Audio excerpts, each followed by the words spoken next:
Wow. John Boorman joins us now. So Hope and Glory came out in 1987. This is the sequel to Hope and Glory. What was the rush? Well, I took my time, you know. I can tell. It took me a long time. It took me, about 18 years to write the script, and then casting it, and not really, I'm kidding. Why did you wait so long?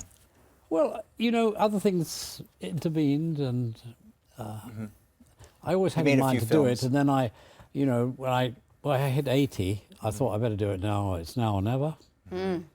And also, I gathered my courage. You saw the girl there. That's the upper class girl I fell in love with, and it was a disaster. And then I've also had the courage to show my first sexual experience, which was a disaster. Isn't it for many young men at that age anyway? So it's all about being 18 and growing up and, falling in love and so because it breaking was your heart. Your own personal experiences. And it's about my family, my mother and my sister. And so it's, it was a great privilege to be able to do it, to recall that youth. And when you watch these clips, do you see that young man there? Do you see yourself? I mean, is it well, pretty... he's better looking than I was. Oh, well, I don't know. But he somehow had the spirit that I had at that time. And I was shy, I was very uncommitted, I was an observer, and he had all those qualities. You're such a legendary director, but you're so unique in the sense that you've directed nearly every type of movie, every genre, right? You've done like political thrillers, you've done sci-fi, you've done, sorcery, and, a movie like this as well. What's your favorite type? Well, or do you like the variety? The first movie I made in Hollywood, point blank, was a gangster film. Right. And I could have stayed on rather like as Hitchcock did, and made a succession of gangster films.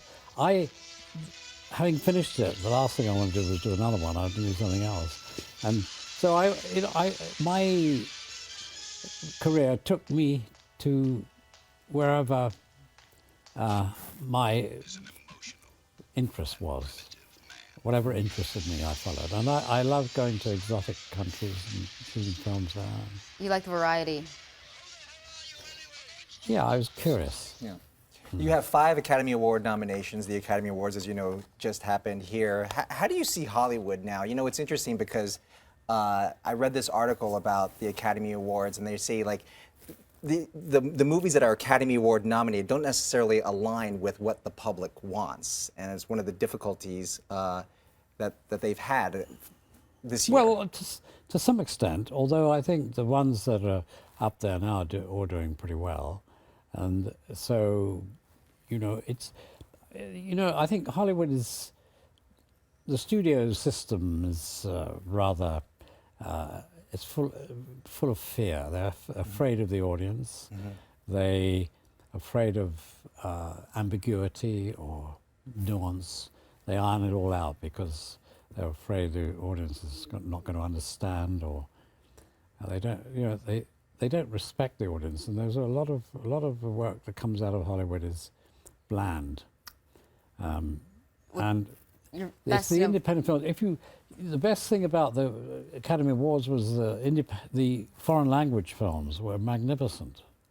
They were courageous. We want to make sure that people know the opening in Los Angeles Friday at the tomorrow Laemmle Theater, Laemmle Theaters of Queen and Country, the sequel to, and the screening tonight at the Aero Theater in Santa Monica also tonight. John Boorman, thank you so much.